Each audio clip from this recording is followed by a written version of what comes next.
Hey guys, my name is Mary Ward. I am the Assistant Professor of Graphic Design at MSU Northern, and I will be teaching you guys some stuff about global visual culture. And before I go into the syllabus, that's what this is going to go over this video, but I will tell you about the required textbook. This is also an announcement, but this is Preble's Art Forms, 12th edition, copyright year 2019. I suggest getting the e-edition. It is going to be cheaper for you. The MSU Northern bookstore has copies of the e-edition and the paperback as well.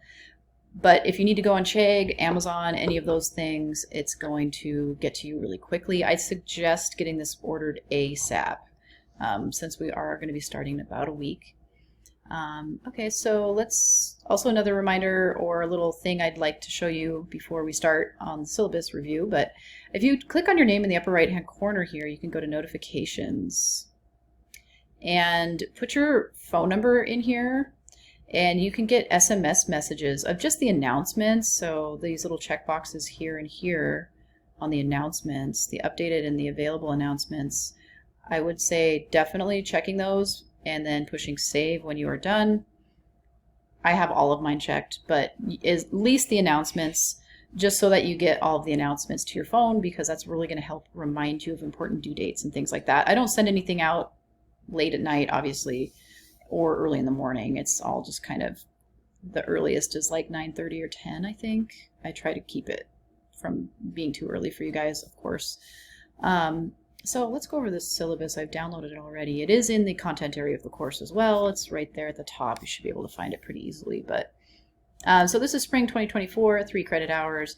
You can text me if you need to get a hold of me. That's the fastest way, especially on weekends or during breaks. But my EDU and Brightspace works really well too. I'm constantly in Brightspace, so I should get to you really quickly. If I don't happen to get to you because it's like a, weekend maybe, just text me if it's urgent. I'm really available by text, no problem. Just include your name and let me know who you are, because obviously the first time texting, I'm not sure who you are. So course description. It's going to be a journey into the concepts, processes, techniques, and the media used by artists of the past and of today. We're going to look around the globe and see how art shapes culture and vice versa. We're going to gain enough understanding of cultural visual language to be able to see a piece of artwork and kind of understand the historical context and possibly where it's from on the globe. You'll also learn how to critique in written form, and you will become proficient in identifying the elements of art and principles of design that are used in artistic production. Those are pretty important things. They're kind of the building blocks of art, and so we will be going over those pretty extensively along with critique. And so you'll just be able to identify, understand, critique, appreciate art from different historical time periods and locations. So it's just going to be helping you understand art, and once you understand something, it does help you to appreciate it a little bit more. So that's kind of what this is all about. It's a pretty fun class. I look forward to this class every year. So like I said, 12th edition, Preble's Art Forms by Patrick Frank. E-edition, here's the ISBN for that. It is cheaper as an e-text, obviously, and it's faster to get to you as well, so you're not having to wait for that to come. But like I said, get this wherever you need to get it. Just make sure you get the right edition, the 12th edition, copyright year 2019. Since this is an online course, I hope that you all have a personal computer and an internet connection. A notebook is always great to take notes in. There are lecture videos for every lecture, so you're supposed to read, watch the lecture videos, and then take the quizzes in Brightspace. With that being said, the lecture videos, it's not totally necessary for you to watch them in super detail. Like, you don't have to constantly have your eye on it, but you should at least glance back every so often at the slide that I'm talking about in the lecture video, just so you know the visual that I'm talking about. So that's something I suggest to you. Like, a lot of students might watch it while they're folding laundry or doing the dishes, maybe when they're cooking dinner. Every so often glancing at the slide that I'm talking about is always helpful, obviously, too. So, okay, let's keep going. Grades based on the following: weekly chapter quizzes 30%, assignments 40. You know, this is anything that isn't a chapter. There are other quizzes that are not chapter quizzes, and then discussions, assignments, so that's 40%. Project number 1 and project number 2, these are worth 15% of your overall grade.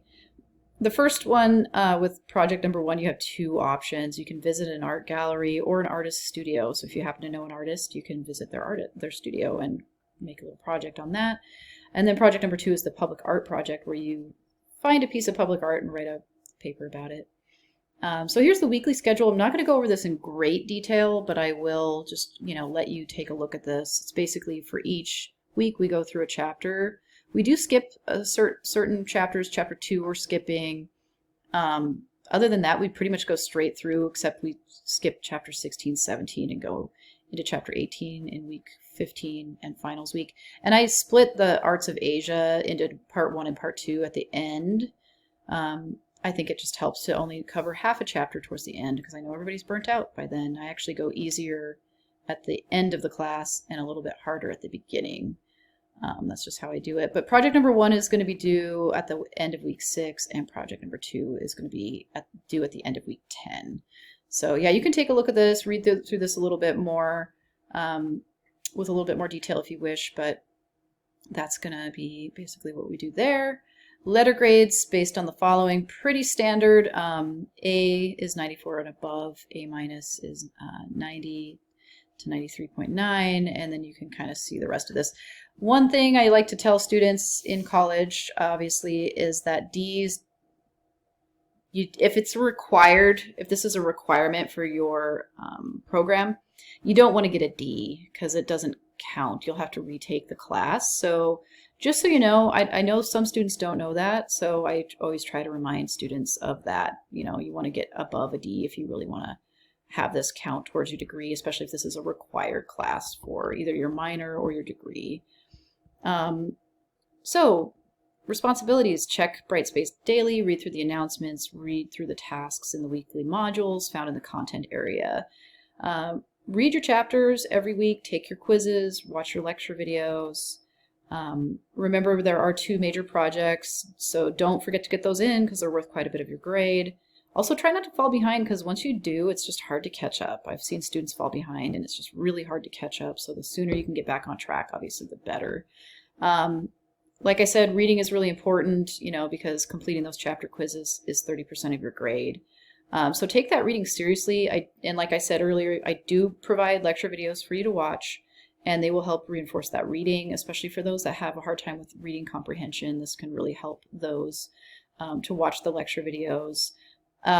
So definitely read and watch lecture videos. Don't just watch the lecture videos and not read. And if you are confused about anything, part of your responsibility as a student is just to ask questions if you're confused. And texting me is definitely the fastest way to get a hold of me. Late work, I do accept late assignments, but they are automatically cut down a letter grade for being tardy. And then the second week that passes, your grade will drop another grade, a letter grade. And then after 2 weeks, about 14 days, I will no longer accept late work. So, it's just inconvenient for me to grade late assignments, and I really appreciate it when students get all their stuff in on time, and it just makes it easier for me. I don't have to track down missing work and things like that. I do try to send reminders if you're missing work. Attendance, there's no attendance requirements. I don't have any office hours as well, but if you need to talk to me, we can set up a Zoom, any kind of format. A lot of times I end up talking on the phone with students, and that works just fine, or texting. But just include your name in the text if you do text me. And we can always set up time to meet however you wish. If you live in town, you can also stop at my office as well. I'm in Pershing Hall 105. So yeah, just get a hold of me. Text me is the best way. Academic integrity and misconduct code here, student accessibility statement. Jonna Antonich can help you if you think you might have a learning disability. If you're a little bit curious to see, maybe you do, she can actually do the testing for you and help you out with that too if you want to get tested for any kind of learning disability. So Tutoring Central information and Brightspace technical support. Jason and Brittany are great for that. So anyway, that's pretty much as long as I want to make this video, so I really look forward to getting to know you all. Okay, talk to you later.